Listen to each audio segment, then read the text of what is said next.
Well, hello lads, and welcome you to another Grisaia episode. So let's get right into it, shall we? I cannot speak, so it seems. Sachan is always saying certainly as she obediently takes on our requests, but... For us, that word feels literally true. When Sachan says it, it really does mean that the problem will definitely be solved.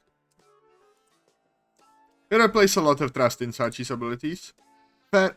Very sure, if you get Sachin mad, I don't think it'd be pretty, you know? And all that. It seems like I may have been underestimating Sachi. Hey, Sachi. Yes? That is smarter than meets the eye. That was pretty impressive.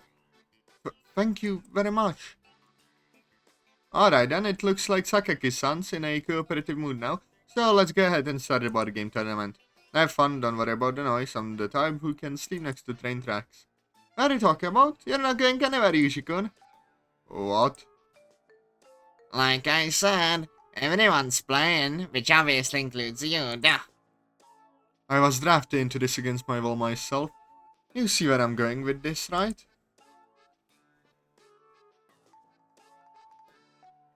That's how it is, right, Sachin? Indeed. They'd been going at it like cats and dogs just moments ago, but all of a sudden it's an utterly united front. Might be a little late in the game to realize it, but I seem to have ended up in a pretty troublesome school. Yeah, no shit, Yuji.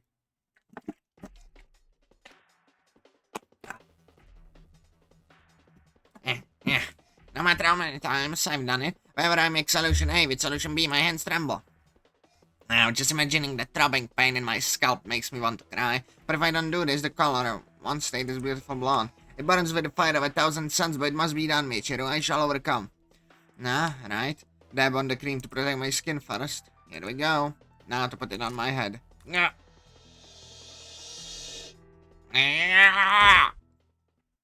What the fuck is going on, Michiru? Although it's not uncommon to hear a son who acts in a bizarre, stupid ways that idea as a space alien. As a general rule, the aliens I've seen in movies possess advanced intelligence surpassing humanity's. In some, they're even depicted as virtual gods, manipulating genetic sequences to control human evolution. The aliens exist? If you ask scientific authorities on the subject, they'll tell you, in all likelihood, yes. But just as the children's eyes begin to sparkle, the scientists take on a malicious outnote. Not that they're anything like what you're thinking. And if we do find some alien water flea wriggling around on a distant planet, I can imagine it will inspire too passionate a response from the general public.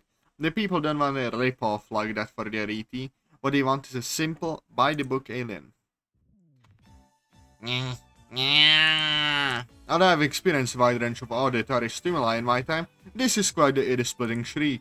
There is considerable distance between me and the source, so there is no damage to my eardrums. But if I had to approach, I'd need to prepare myself a pretty decent set of earmuffs. Compared to the 120 decibels produced by the engine of a civilian aircraft, this is no match in pure volume, but when you consider the sheer unpleasantness factor, it's a pretty competitive match.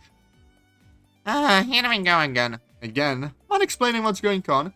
Well, that's the sound of Chiru ceremony. Once this starts, it keeps going on for a while. How long is a while? Several days, weeks?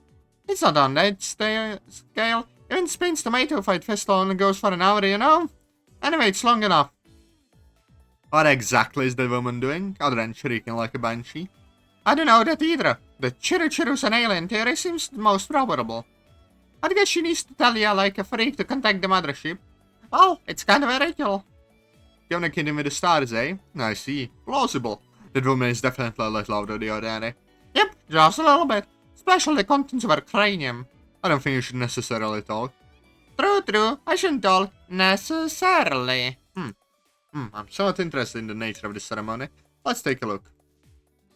I don't want to see Chiru like that's all pass. Like that? Like what exactly? I can't explain with words, you'll have to see it with your own eyes. Now see, then I'll just do that. As I approach Michiru's room, I notice a strange stench in the air. This is foul, some kind of gas. The membranes of my nose twitch in response, my body recalls the tension it's known in the field. I did receive training to retain the capacity for action, even when caught in a cloud of tear gas, but it doesn't matter how much training you have, the irrepressible cough and running nose, the pain in your eyes, and the irritation of your skin will always lower their effectiveness. No, my mistake, this isn't gas. I thought it might have been dispersed pepper spray, but it seems to have been a misjudgment. The odor is terrible, but it's not dense enough to affect my... What's this? The ceremony Makina was talking about? It hurts! It hurts! It hurts? What's that supposed to mean? This ceremony? Don't tell me it involves human sacrifice.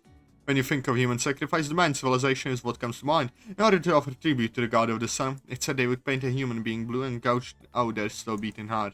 But ceremonies like that should have been ancient history by now. And in the first place, they're in Japan here, you know! It's hard to believe, but if Michiru happens to have painted her body blue, then it's bingo. What? You emerged? Immediately tumble my way across the hallway with a skillful shoulder roll, hide myself in the shadows, and silence the sound of my breath.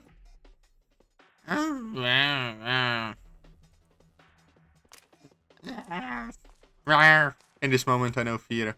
Not the fear of death or the fear of darkness.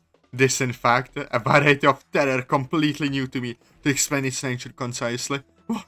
What the hell is this? Michiru's body was not, in fact, dyed blue, which is all well and good, but rolls of cling wrap draped all around her head, for inside a mysterious sap drifts out in globs. This is Makina said. Michiru's eerie, irregular movements are reminiscent of a space alien. This must be the particular variety of terror that accompanies a close encounter of the third kind. Don't discover it, all bets are off! It's that sort of fear. Michiru wanders around the hallway with vacant eyes. Her cries are truly bizarre. Is she receiving a message, or could that shriek itself be a transmission to the stars? Oh, bloody hell. Michiru draws near, her lips are trembling violently, and her eyes seem to have rolled back in her head. She passes my hiding place and wanders off somewhere. It's been a long time since I wished so desperately from the bottom of my heart. Please don't find me. What? Oh, she's left a slimy trail behind her, like a slug. I thought she was nothing more than a tsundere wannabe. To think she'd conduct such a mysterious ritual. Clearly I need to handle her with more caution. What on earth are you doing, lying flat on the ground in a place like this? If it isn't Sakaki, let me ask you instead. What are you doing standing up like that? As for me, I was just taking evasive action in response to a certain crisis. A crisis? That's so. Sounds rough. I stand up, brush off the dust my clothes picked up during my roll across the floor. Instantly, what are your thoughts on the extraterrestrial still alive? An excellent difficult question, but I want to organize my own thoughts on the matter. Please let me hear your opinion.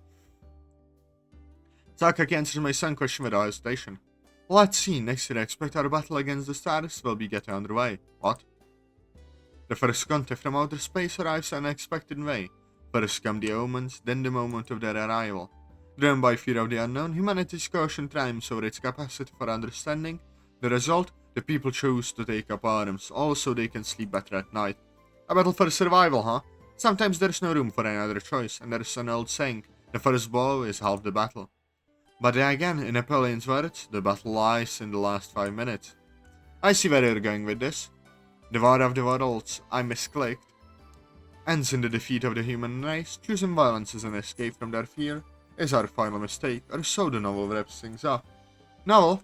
Oh, we're talking about book. Of course we were. What do you expect me to say when you ask me about aliens out of nowhere? I see, my bad. It's not really a problem. However, please try to refrain from crawling your way through the hallways from now on. Crawling, is it? Through the low crawl they teach every SDF grant is a method of advancing with your body pressed flat on the ground. It's not surprising you'd see it that way. But I didn't advance you in a single meter now, did I? Your powers of observation are still lacking, Sakaki Yumiko. My friend, that was what you call the prone position. Is it true that we'll be having a War of the Worlds next year? I have no idea if I read this, so I will read it again. Is it true that we'll be having a War of the Worlds next year? Oh, it's Sachi. What? Were you listening? I'm sorry, I didn't intend to eavesdrop, but I happened to overhear. Sachi's anxious expression suggests she took my conversation with Sakaki completely seriously. I'd say that depends on the contents of Michiru's reports. If she relays sending transmissions into space, their contents will decide our fate. Michiru-sama is in communication with the galactic community? I wasn't aware. Humankind ravages nature and slaughters innocent animals to eat their corpses. If the aliens learn of our savage ways, we won't get off easy. Even we can go watch the crucial moment together. Yes, please, allow me to accompany you. What the hell is going on? There, you see? Hey, careful. Getting close and you'll be in danger. Wow, Although this isn't the first time I've seen her like this, it's as shocking as always. Listen, observe with caution. Can you see how her eyes have been rolled back? Yes, they have indeed. Probably a sign she's under the control of the mothership. The mothership? Kasami-san, your powers of perception continue to amaze me. Well, it's only a hypothesis for the moment. What is this? Her body is twitching rather violently. She may well be fighting with someone in the spirit world, but in the end we're merely spectators, we can do nothing but watch over her battle. The way Michiru saw us in such a I cannot speak, terrible predicament all along. I was utterly ignorant of her struggle. Then again, we can also interpret this in a very different way. To be specific, that's a dance. A dance? At a glimpse, it may look like she's going into convulsions, but there is also the possibility that she's simply working on her moves.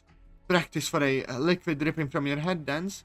Michiru-sama's style is quite unique. If you think of it as a modern dance expressing her inner self, I'd say this is actually pretty spot on. But I must say, I had no idea she was an expert in the field. I haven't seen her dance particularly often. Amane didn't pick up those cooking skills in a day either. Expertise is the result of hidden dedication to her craft. In other words, Michiru is sowing the seeds here and now for the future flowering of artistic accomplishment. What a desperate face. I'm filled with admiration for Michiru-sama's dedication. I can't wait for the day I see her beautiful modern dance bloom. Hey, you two look pretty friendly. What are you doing? Keep it quiet. We are just appreciating Michiru-sama's dance rehearsal. Dance? Let's see. I just heard normal routine that time again.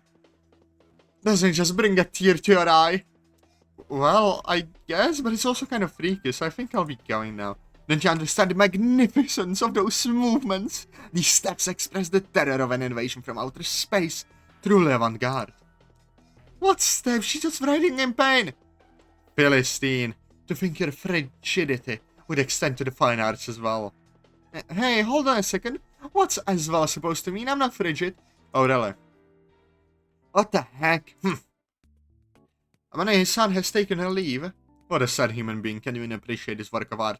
Or whatever it is, since I'm basically just making stuff up here. I see. Okay, we bored yet?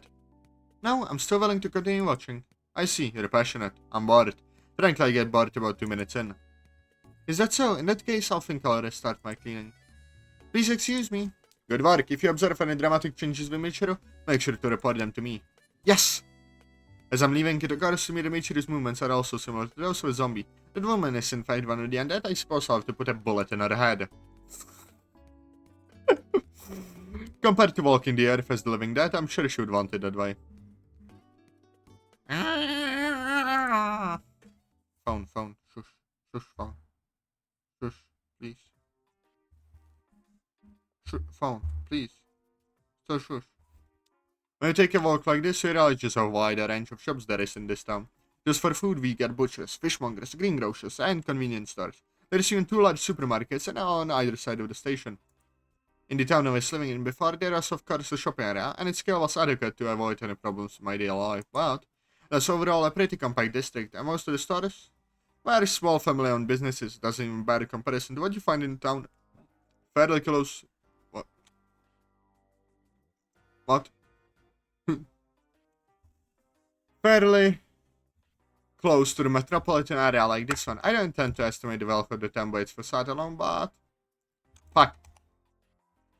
Look at the number of chic retailers of clothes, jewelry, and other non-essential luxury goods, you'll naturally get an idea of this place right to a high-class population. So, as for what I'm currently doing in this affluent town, wallpaper, shut up, please. I had been on my way to buy curtains for my windows, heading to a hardware store Amane told me about. Had been. Yeah, past tense. I noticed a certain abnormality about 10 minutes ago. Specifically, someone was on my tail. I thought my imagination might have been acting up at first, but when I abruptly changed my course just to be safe, they came charging after me in a panic. There's no way this is a coincidence. There are 3 pursuers. Since they're following me in a group rather than dispersed individually, it's incredibly easy to tell. Pretending to look into the show windows of a watch shop along the street, I casually glanced at their faces, but they weren't familiar in the slightest.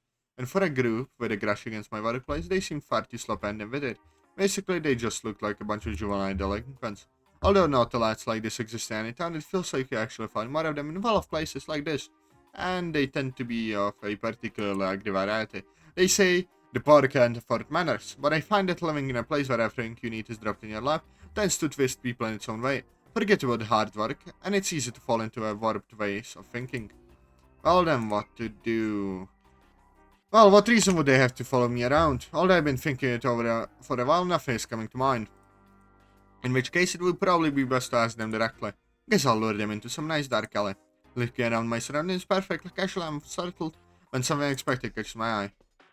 Hey, Tony-chan, what you doing here? Cat, why did she have to appear at this, of all times? Huh? What's the matter? No, it's nothing. Are you alone? Where is Amane? Yeah, I'm alone today. But enough times when they need to be alone, you know? Amane said that? Nope, that was all me. Cheeky girl. Well, what can I do about this shrimp? At this rate, she might get mixed up in this. I thrust my hands into my rear pocket of my school uniform and pull out 3 10,000 yen notes. Roll them with a rubber band. Is that today's in it, Makina? Feel like some ice cream? I can eat it before dinner, huh? Amane will get mad. What Amane doesn't know won't hurt her. I really want ice cream. Can you go buy some? But... Please, I'll explain it to Amane so she won't get mad at you, okay? I think Makina send them possibly closer around the 30,000 yen. I don't need this much money, you know? Really? Then go ahead and use the change table in the stock market. I don't think it's enough to buy any stocks. Anyway, ice cream. Head over to Baskin Robbins on the other side of the station and make mine a caramel ribbon. Now I'll grab a raspberry cheesecake and Pat Punk's each out a dumble. Double or triple or whatever is fine. Get what you want. I'm happy to hear it, but I've got a very simple question first. What? Why don't you come in too? Because I'm too embarrassed to go into the place. Come on, get going. Oh, I'm feeling a little dissatisfaction smarting in my chest. But a good woman doesn't ask too many questions, trouble her man, right? Amane say that? Yep, that's right. Cheeky girl. Then I'll be going. Might take a bit, so please pass the time with some pleasant chit-chat. With who? Watch my counter with the money. Clenching her hand, I exhale slowly. The bunch following me doesn't show any signs of chasing after Makina. Their money, in other words, they're not after me for any cash.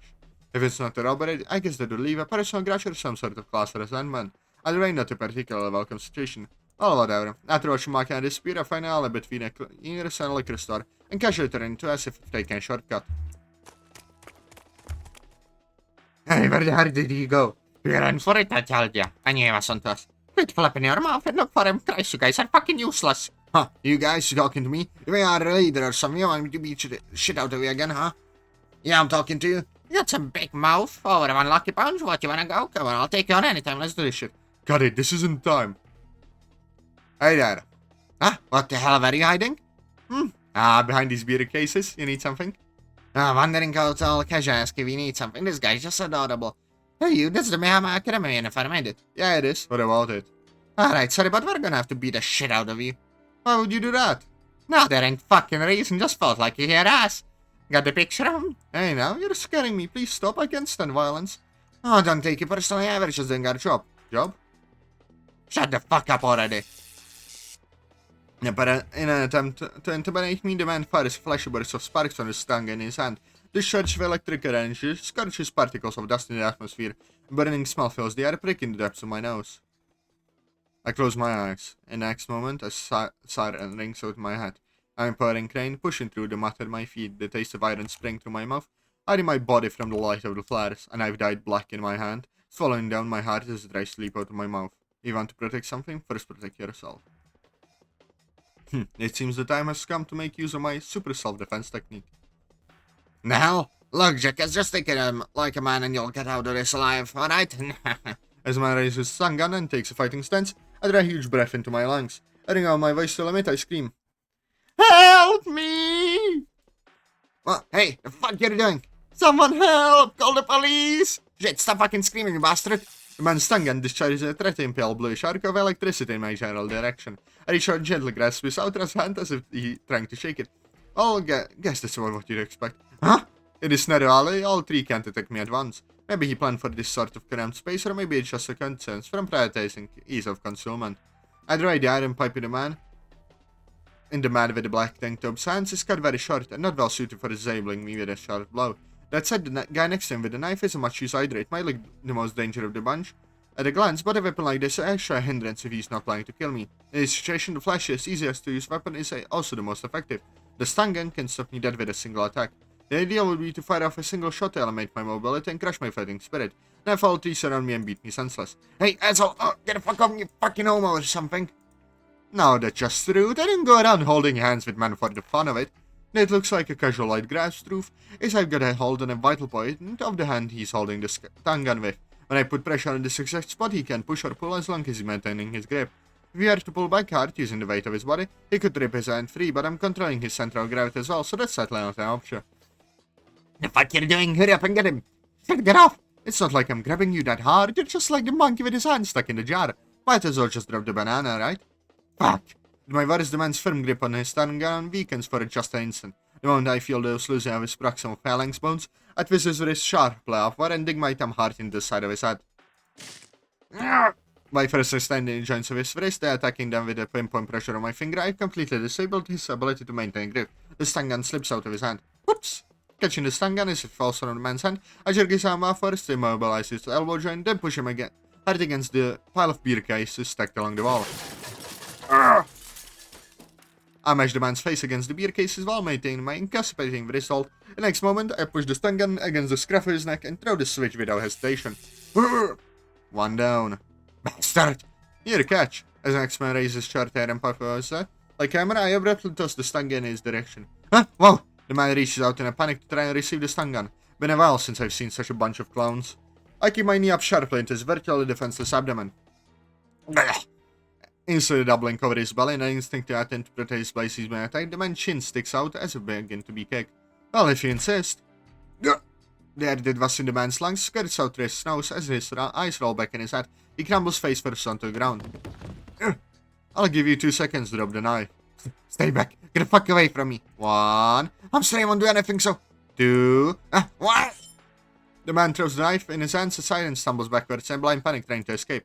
And where are you going? I feel it trample down his foot from above, sealing his movement, then strike hard at the base of his throat with the joint of my right thumb. His throat crashed in the middle of a breath. The man's momentarily compressed trachea sticks shut under the inward pressure from his lungs, rendering breathing temporarily impossible. As the man claws desperately at his throat, his eyes bulge open wide and raise a flood of tears. He falls with a thud onto his backside. I don't think we are done with our chat. You have to be a patient kid and listen to what others have to say. Everyone getting his snacks, okay? Glancing sidelong at the man, as he grasps his throat with both hands and flows his legs on the ground, I crash and pick up the knife he tossed away. Well, if your throat happens to get cut, you won't be able to eat your snacks anyway, I guess. Stop. I've got questions. Would be some kind of to answer.